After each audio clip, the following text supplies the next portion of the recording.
Também está em destaque no UOL, sobre aquelas investigações. O ministro Toffoli deixou em aberto o prazo por nova proposta de JF e Odebrecht para pagar multas. Essa reportagem é do Matheus Teixeira. Ele conta que o ministro Dias Toffoli, do Supremo, deixou em aberto o prazo para a JF e a Novonor, que é a antiga Odebrecht, avaliarem as provas para Lava Jato e apresentarem uma nova proposta de pagamento de multa dos acordos de leniência firmados com o aval da Justiça.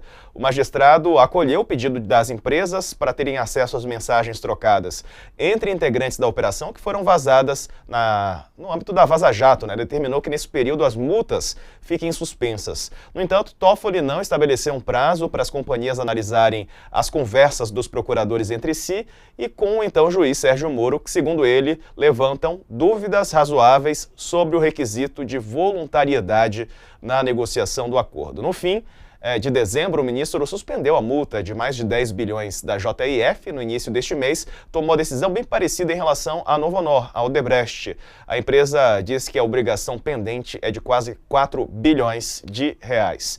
A mulher de Toffoli, Roberta Rangel, é advogada do grupo dos irmãos Joesley e Wesley Batista é responsável pela atuação no litígio entre a empresa e a Paper Excellence, pelo controle da Eldorado Celulose.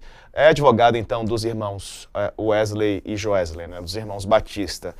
Isso traz, é claro, toda uma situação, Sakamoto, para essa investigação que está sendo feita neste momento. O Toffoli, por conta da esposa dele, enfim, ter esse relacionamento profissional com empresários que estão envolvidos nesse caso.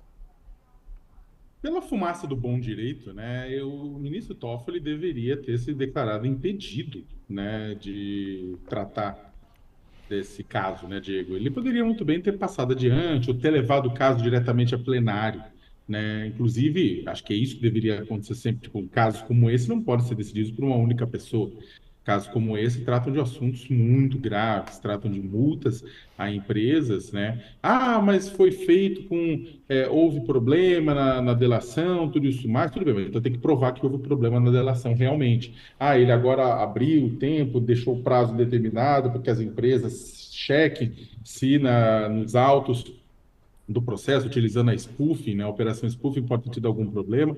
Só que é complicado, na verdade, e ninguém aqui nega. Eu sou super crítico da Lava Jato, eu sou super crítico de uma série de outras operações. Neste caso específico, nem a Lava Jato, a leniência da JIF o acordo ocorreu em meio à Operação Greenfield, aqui em Brasília, e não a Lava Jato, que era basicamente tinha Rio, Brasília, tinha Curitiba, São Paulo, Rio principalmente, mas a questão é que não significa, precisa se verificar se realmente estava poluído, se realmente a árvore estava podre, gerou frutos podres nesse caso, uma vez que houve confissões, houve histórias contadas completamente sobre o que aconteceu, É claro que se houver realmente esse problema, ele precisa ser a decisão precisa ser revista, Mas eu acho que nesse caso teria melhor. Eu não estou nem entrando na questão em si, eu estou falando que a decisão do ministro Toffoli acaba sendo passível de crítica por conta da relação da esposa dele com a empresa. A gente criticou loucamente o juiz Sérgio Moro por conta de relações que ele trabalhou depois que ele saiu do governo Bolsonaro. Ele trabalhou para uma empresa que tinha gestão, administração de empresas que acabavam tiveram problema com corrupção, alguns casos tangenciavam Lava Jato. Então, houve toda essa discussão e o pessoal criticou o ministro Toffoli. Então, o ex-juiz Sérgio Moro, ex-ministro Sérgio Moro. É lógico também que, nesse caso, também deve-se ter um mínimo de bom senso. Ele deveria ter aberto mão ou levado para o plenário. Eu repito, eu não estou nem entrando na discussão. Eu comecei a comentar as filigranas para colocar como o caso é complicado. E um caso complicado como esse, numa situação em que um juiz pode estar impedido, dado o relacionamento dele familiar com o réu, torna o negócio mais complicado ainda. Aí, no final das contas, quem está assistindo, não basta a justiça estar correta, ela precisa garantir que ela parece correta. E aí, nesse caso, o ministro Toffoli acaba mais depondo contra o STF do que ajudando a fazer justiça. Repito, eu não estou defendendo um ponto ou outro. A Lava Jato realmente utilizou-se de métodos que são criminosos, muitas vezes, para tentar alcançar a punição de outros criminosos, que também tinha crime lá de corrupção. Né? Quando você faz isso, você bota o castelo inteiro abaixo. Né? A questão é claro que precisa verificar se isso aconteceu na Greenfield, se isso aconteceu em outras. Né? Agora, se e não simplesmente jogar toda a criança com a água do banho, e ainda mais numa situação constrangedora como essa de qual que é a palavra para isso? Um conflito de interesses, né? Sim, é verdade. O Daisy, e o ministro Toffoli tem uma posição bem curiosa, né? Vou usar a palavra curiosa, não sei se essa é a mais adequada, porque ele foi muito próximo também do ex-presidente Bolsonaro, esteve inclusive em momentos Exato. delicados, né? A presença dele em reuniões e tal, que chamaram a atenção. Ele pende, né? Ele pende muito, né? Como ouvi a expressão, me parece o centrão do judiciário. É isso mesmo, Diego. Sabe que eu estava ouvindo o Sakamoto aqui, estava pensando, né, às vezes eu tenho um pouco de dificuldade para entender o Toffoli, mas justamente por causa disso que tu está falando. Ele foi indicado pelo Lula em 2009, né? E depois ele teve essa aproximação com o Bolsonaro, né? A gente tem que lembrar que no período da Lava Jato foi decisão do Toffoli que impediu o presidente Lula de ver o irmão, né? De dar o último adeus ao irmão que tinha falecido, né?